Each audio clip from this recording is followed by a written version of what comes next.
Salut à tous les amis, c'est Super Bully et dans cette nouvelle vidéo, nous allons voir comment créer votre propre extension Firefox qui vous permettra de bloquer l'accès à certains sites. Et sans plus attendre, c'est parti! Et on va commencer tout de suite. Donc d'abord ce qu'on va faire, c'est qu'on va créer toute une arborescence de dossiers qui va nous permettre de contenir toute notre extension. Donc d'abord on va créer un dossier principal qui va contenir tout le reste. Donc ce dossier, vous pouvez lui donner le nom de votre extension. Moi en l'occurrence je l'appelle WebBlocker parce que c'est le nom qui m'est venu. Voilà. Donc voilà, une fois que nous sommes dans ce dossier, on va créer encore un nouveau dossier qu'on va cette fois appeler Icons, qui va contenir l'icône de notre extension. Ensuite, on va devoir créer deux fichiers. D'abord un fichier JSON qu'on va appeler manifest.json. Donc il faut savoir d'abord que ce fichier manifest.json il est absolument indispensable à toutes les extensions, peu importe le navigateur, il est toujours présent, et que JSON c'est un langage qui permet de faire de la structuration de données. Donc on va créer ce fichier et ensuite on va créer un fichier JavaScript qui va cette fois être appelé webblocker.javascript. Vous pouvez mettre le nom que vous voulez en fonction de votre extension, qui va cette fois contenir le fonctionnement et le cœur même de notre extension. Voilà, mes deux fichiers sont là et on va tout de suite pouvoir commencer leur édition. Donc d'abord, pour le fichier JSON, ce qu'on va faire, c'est qu'on va mettre une accolade, comme toujours, et ensuite, on va mettre la version du manifeste. Donc moi, c'est la version 2.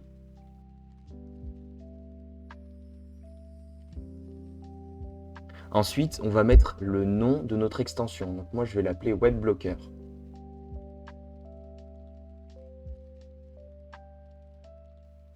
Et ensuite, on va mettre la version de notre extension. Moi, ce sera aussi la version 2, comme pour le manifeste.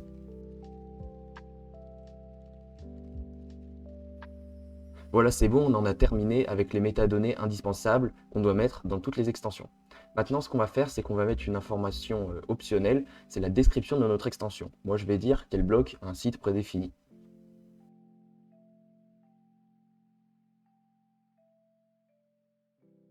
Ensuite, on va écrire icons. C'est là qu'on va pouvoir dire l'icône qui va être utilisée pour notre extension qui est présente dans le dossier qu'on a fait au début. On va aussi rajouter une accolade comme au tout début. Là, on va devoir paramétrer la taille de notre icône. Donc il faut savoir qu'on peut soit mettre une icône qui fait du 48 par 48 pixels, soit une icône qui fait du 96 par 96 pixels, ou alors si votre icône c'est un fichier SVG, vous n'avez pas besoin de le préciser puisque comme c'est un vecteur, il n'y a pas de notion de taille en pixels. Donc moi en l'occurrence, le mien fait 48 par 48 pixels. Là, vous allez écrire icons slash le nom de votre icône. Moi je l'ai appelé iconblock.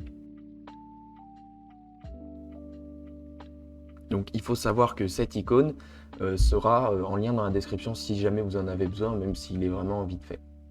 Voilà, c'est bon, on en a terminé avec les informations de base, donc pour dire qu'on a fini, on va pouvoir remettre une accolade. Ensuite, on va mettre le contenu du script avec Content Script. On rajoute une accolade. Là, avec Matches, on va pouvoir sélectionner toutes les pages qu'on voudra que notre extension bloque. Et là, entre les guillemets, vous allez mettre l'adresse du site que vous voulez bloquer, Google par exemple. Le problème, si on fait que ça, c'est qu'on va bloquer seulement la page d'accueil de Google, pas toutes les pages qui lui sont affiliées et les pages de recherche.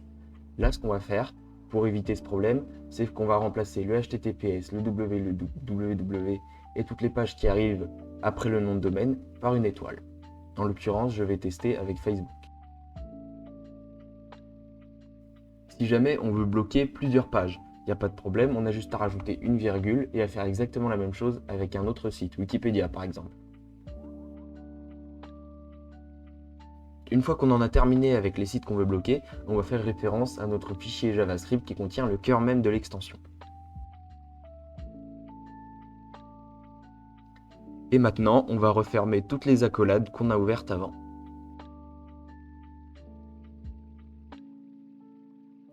Maintenant qu'on en a terminé avec le manifeste, on va passer au fichier JavaScript. Et on va pouvoir maintenant passer à notre fichier JavaScript, qui lui est beaucoup plus court et beaucoup plus simple, puisqu'il fait seulement 2 lignes. Donc d'abord, il y a une chose à comprendre, c'est que cette extension à la base n'est pas faite pour complètement bloquer l'accès à un site, elle est seulement faite pour mettre une ligne esthétique autour des sites qu'on visite, comme un espèce de cadre. En revanche, ce qui se passe si jamais on choisit que cette ligne fasse une très grande taille, comme par exemple 5000 pixels, elle va venir complètement couvrir tout l'écran et faire ce qu'on recherche ici, c'est-à-dire complètement bloquer l'accès. Là, on va pouvoir entrer la taille de notre contour ainsi que sa couleur. Moi, comme je veux que ce soit en noir, j'ai mis Solid Black, mais vous pouvez par exemple mettre Solid Red si vous le voulez en rouge. Et enfin, pour que la personne qui veut avoir accès au site comprenne ce qui lui arrive, on va mettre une alerte qui va l'informer du fait qu'elle n'a pas accès à cause d'un blocage.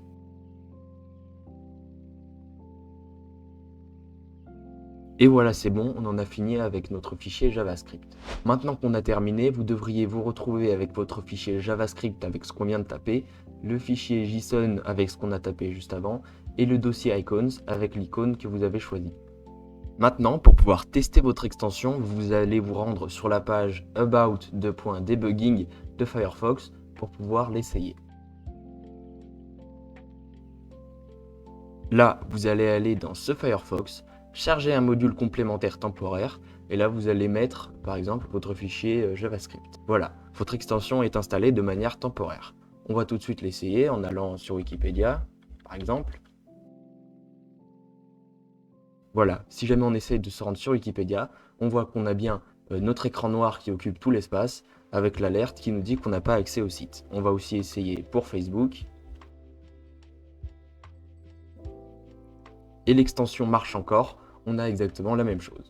Le problème, c'est que notre extension, elle est seulement temporaire. Si jamais on l'installe avec le About Debugging, une fois qu'on va fermer Firefox, elle va être désinstallée. Ce qu'on va devoir faire pour la rendre permanente, c'est que d'abord, on va devoir faire un fichier zip qui va contenir nos 3 fichiers. Voilà, j'ai mon fichier zip avec les 3 fichiers. Donc, ce que vous allez devoir faire pour rendre votre extension permanente, c'est que vous allez commencer par vous rendre sur le site des add-ons de Mozilla. Là, vous allez aller sur le pôle développeur. Donc là, si jamais vous n'avez pas de compte Mozilla, il va falloir malheureusement en créer un. Donc moi, j'en ai déjà un. Donc là, on peut voir mon ancienne version de l'extension. Là, vous allez pouvoir faire proposer un nouveau module. Là, vous allez faire gestion personnelle pour que ce soit votre propre extension, qu'elle ne soit pas partagée. Là, vous allez sélectionner le fichier zip qu'on a créé juste avant.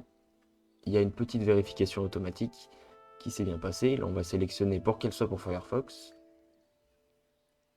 Là, vous allez dire si oui ou non vous utilisez l'une de ces choses. En l'occurrence, non. Et voilà, c'est bon, on va pouvoir aller à ces propositions. Donc là, on a nos 2 extensions, donc celle qu'on vient de faire et l'ancienne. Donc, on va aller dessus. Et pour l'installer, donc on va aller là sur la page de l'extension, on va aller dans voir toutes les versions. Là, version 2. Et là, on va avoir un fichier XPI qui est le fichier des extensions, on va dire, officielles. Et là, vous pouvez le télécharger. Vous faites tout simplement ajouter. Et voilà, c'est bon, maintenant, votre extension fonctionnera absolument toujours. C'est tout pour cette vidéo un petit peu plus longue que d'habitude. Merci à vous d'être passé par là. Juste comme ça, je vous rappelle la présence exceptionnelle des boutons like et s'abonner sous cette vidéo. Et puis surtout, je vous dis à plus.